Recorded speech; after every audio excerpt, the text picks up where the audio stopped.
രാമായണ വ്യാഖ്യാനത്തിലേക്ക് എല്ലാവർക്കും ഹൃദയം നിറഞ്ഞ സ്വാഗതം. കഴിഞ്ഞ അധ്യായത്തിൽ നമ്മൾ ചർച്ച ചെയ്തത് ശ്രീപരമേശ്വരൻ ദേവിക്ക് ഭഗവാന്റെ തത്വം ചുരുക്കി പറഞ്ഞു കൊടുക്കുന്ന ഭാഗം വരെയാണ്. ഭഗവാന്റെ ചരിതം എന്ന് പറഞ്ഞാൽ അത് ഭഗവാന്റെ തത്വമാണ്, സാക്ഷാൽ ശ്രീരാമതത്വം ആണതിൻ്റെ യഥാർത്ഥ കാമ്പ് എന്ന് നമ്മൾ കഴിഞ്ഞ അധ്യായത്തിൽ ചർച്ച ചെയ്ത് നിർത്തി. രാമായണം ആദ്യ അവസാനം നമ്മൾ പഠിക്കേണ്ടത് അത് രാമനാണ് എന്നുള്ള ബോധത്തിലാണ്, ബ്രഹ്മബോധമാണ് എന്നുള്ള ബോധ്യത്തിലാണ്. അപ്പോൾ ദേവി ഭഗവാനോട് പറഞ്ഞു, ഭഗവാനെ, എനിക്ക് ശ്രീരാമചന്ദ്രസ്വാമിയുടെ കഥ, അദ്ദേഹത്തിൻ്റെ ചരിതം ചുരുക്കി കേട്ടാൽ പോരാ, അത് വിസ്തരിച്ച് തന്നെ അറിയണം. ആ കർണാമൃതമായിട്ടുള്ള കഥയെ എനിക്ക് വിസ്തരിച്ച് പറഞ്ഞു തരണം എന്ന് പറഞ്ഞു. ദേവിക്ക് ഭഗവാൻ ശ്രീരാമചന്ദ്രസ്വാമിയുടെ ജന്മോദ്ദേശ്യം എന്താണെന്ന് പറഞ്ഞു കൊടുത്തു. എന്തിനു വേണ്ടിയിട്ടാണ് ഭഗവാൻ ഭൂമിയിൽ അവതരിച്ചതെന്ന് പറഞ്ഞു കൊടുത്തു. രാവണൻ്റെ ശല്യം, വരലബ്ധിയിൽ അഹങ്കാരത്തിൽ മത്തുപിടിച്ചിട്ടുള്ള രാവണൻ ലോകത്തെ മുഴുവൻ നശിപ്പിക്കാൻ വേണ്ടിയിട്ടുള്ള കർമ്മങ്ങൾ ചെയ്തു തുടങ്ങി.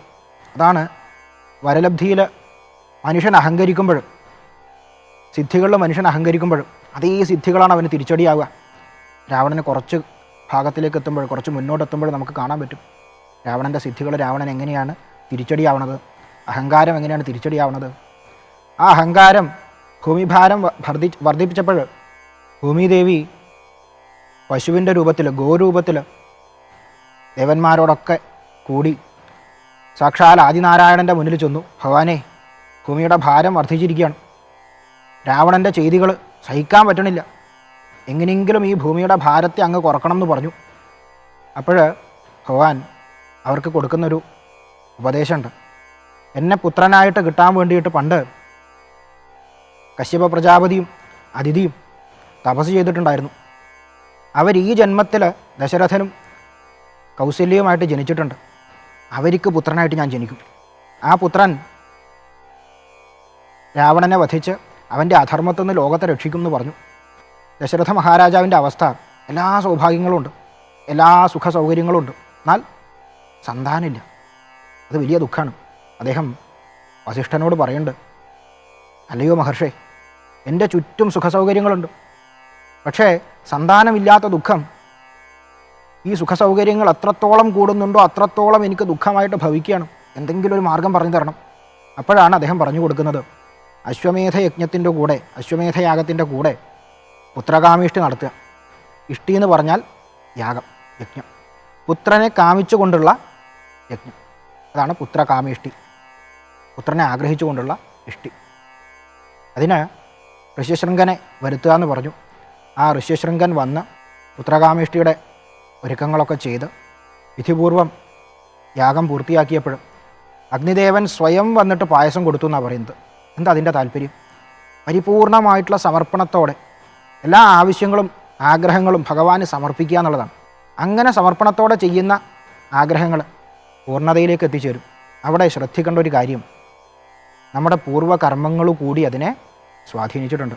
ഇവരുടെ പൂർവ്വത്തിൽ ചെയ്തിട്ടുള്ള തപസ്സിൻ്റെ ഫലമാണ് ഭഗവാൻ പുത്രനായിട്ട് ജനിക്കുന്നത്. ആ പുത്രകാമീഷ്ടിയുടെ പൂർത്തീകരണത്തിന്, അതിൻ്റെ ഫലലബ്ധിക്ക് കാരണം ആ പൂർവ്വകർമ്മങ്ങൾ കൂടിയാണ്, പൂർവ്വത്തിലുള്ള പുണ്യം, അതുകൂടി വളരെ പ്രധാനപ്പെട്ടതാണ്.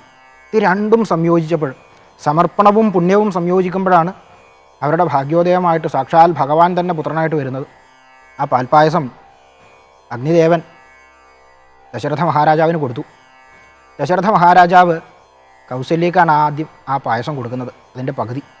ബാക്കി പകുതി കൈകേയിക്ക് കൊടുത്തു. ഇപ്പോൾ കൗസല്യ ഏറെ സന്തോഷത്തോടു കൂടിയിട്ട് തനിക്ക് കിട്ടിയതിൻ്റെ പകുതി സുമിത്രയ്ക്ക് കൊടുത്തു. അത് കണ്ടപ്പോൾ കൈകേയി തനിക്ക് കിട്ടിയതിൻ്റെ പകുതി സുമിത്രയ്ക്ക് വീണ്ടും കൊടുത്തു. അങ്ങനെ സുമിത്രയുടെ കയ്യിൽ 2 പാതി കിട്ടി. ഇവർക്ക് കിട്ടിയതിൻ്റെ ഓരോന്നിൻ്റെയും പാതി സുമിത്രയ്ക്ക് 2 തവണ കിട്ടി.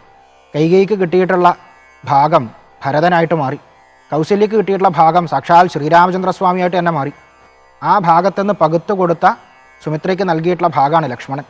കൈകേയിയുടെ ഭാഗത്തുനിന്ന് പകുത്തു കൊടുത്തിട്ടുള്ളതാണ് ശത്രുഘ്നൻ. രാമലക്ഷ്മണന്മാരും ഭരതശത്രുഘ്നന്മാരും എന്നും പരസ്പരം കൂടെ നടക്കുന്നതിൻ്റെ താല്പര്യമായിട്ട് വാൽമീകി മഹർഷി പറഞ്ഞിട്ടുള്ള കാര്യമാണത്. അങ്ങനെ ആ പുത്രന്മാർ ഭൂജാതന്മാരാവുന്നതിൻ്റെ എല്ലാ ലക്ഷണങ്ങളും കണ്ടു തുടങ്ങി. ഗർഭം പൂർണ്ണമാവുന്ന അവസ്ഥയിൽ ശുഭചിഹ്നങ്ങൾ കണ്ടു.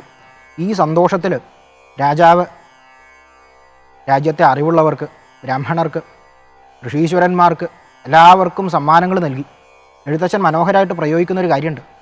ഗർഭകാലം അടുക്കുമ്പോൾ പത്നിമാരുടെ ആഭരണങ്ങൾ കുറഞ്ഞു വരികയാണ്. എപ്രകാരമാണോ ആ ആഭരണങ്ങൾ അവർ ധരിക്കുന്നത് കുറയ്ക്കുന്നത്, അതേമാതിരി ഗർഭകാലം അടുക്കുന്തോറും ഈ പ്രപഞ്ചത്തിൻ്റെ മുഴുവൻ സന്താപങ്ങളും കുറഞ്ഞു വരിക. കാരണം ഭഗവാൻ ഭൂജാതനാവാൻ പോവുക, രാമൻ ആ പരമാനന്ദം ഭൂജാതനാവാൻ പോവുകയാണ്. ആ സമയത്ത് ബ്രഹ്മബോധം ഭൂമിയിലേക്ക് വരണ സമയത്ത് അതിൻ്റെ ലക്ഷണം ആനന്ദം. ആ ആനന്ദം പ്രപഞ്ചം മുഴുവൻ അനുഭവിച്ചു എന്നാണ് പറയുന്നത്.